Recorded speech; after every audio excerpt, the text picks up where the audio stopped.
मित्रों नमस्कार। Parameter of law channel में मैं आपका मित्र रिटायर्ड जज शर्मा आपका हार्दिक अभिनंदन करता हूं। वर्तमान में भारतीय न्याय संहिता 2023 जो 1 जुलाई 2024 से लागू हो गई है उसके बारे में इस वीडियो में महत्वपूर्ण बातें बताने जा रहा हूं। वीडियो महत्वपूर्ण है, शुरू से अंत तक देखिए, बीच में इसको एस्केप मत कीजिए। भारतीय न्याय संहिता BNS 2023 में भारतीय लोगों की जरूरत के अनुसार कुछ चेंजेस किए गए जो प्रायोरिटी पर है।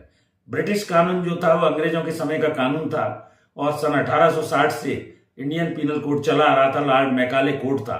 ब्रिटिश कानून में मानववध और महिलाओं पर अत्याचार को राजद्रोह के रूप में माना जाता था। अब उन्होंने राजद्रोह को हटाकर देशद्रोह कर दिया है। दूसरा, इन तीनों कानूनों में महिलाओं और बच्चों के प्रति जो भी अपराध होते हैं, हत्या और राष्ट्र के विरुद्ध अपराधों को प्राथमिकता दी गई है BNS 2023 में, ये जानना चाहिए। तीसरा, भारतीयों को न्याय देना और उनके मानवाधिकारों की रक्षा करना, अर्थात जो ह्यूमन राइट्स हैं हर मनुष्य को दिए गए हैं जिससे स्पीडी जस्टिस मिले, उसकी भी रक्षा करना इस BNS 2023 का मुख्य अंग है। महिलाओं और बच्चों के प्रति जो भी अपराध घटित होते हैं, BNS में यौन अपराधों से निपटने के लिए एक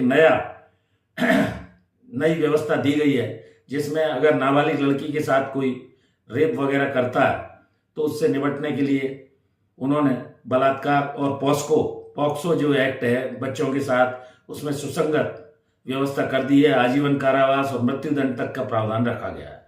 गैंगरेप के जो मामले हैं जिसमें सामूहिक रूप से किसी महिला के साथ बलात्कार किया जाता है, सभी मामलों में 20 वर्ष की सजा या आजीवन कारावास कम से कम उसका दंड रखा गया है।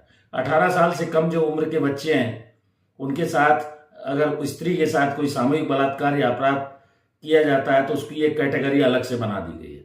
और इसी तरह इस धोखे से विवाह करने के लिए या यौन संबंध कोई गलत इरादे से बना लेता है उसको भी दंडनीय अपराध माना गया है। बलात्कार और अपराध की कैटेगरी अलग कर दी गई है, यह आपको जानना चाहिए। आतंकवाद या टेररिज्म के लिए भी एक स्पष्ट व्यवस्था की गई है और इस व्यवस्था के अंतर्गत सेक्शन BNS के 113(1) में मृत्युदंड या आजीवन कारावास का दंड रखा गया है, जिसमें पैरोल की कोई व्यवस्था नहीं है।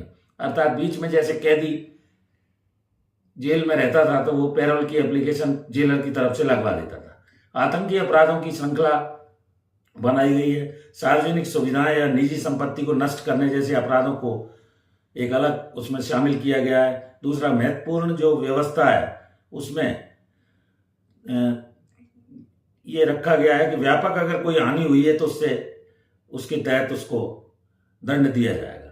तो इस तरह मैंने ये भारतीय न्याय संहिता BNS 2023 जो 1 जुलाई 2023 का नया कानून है, क्रिमिनल कानून है, जो भारतीय दंड संहिता 1860 का स्थान ले चुका है।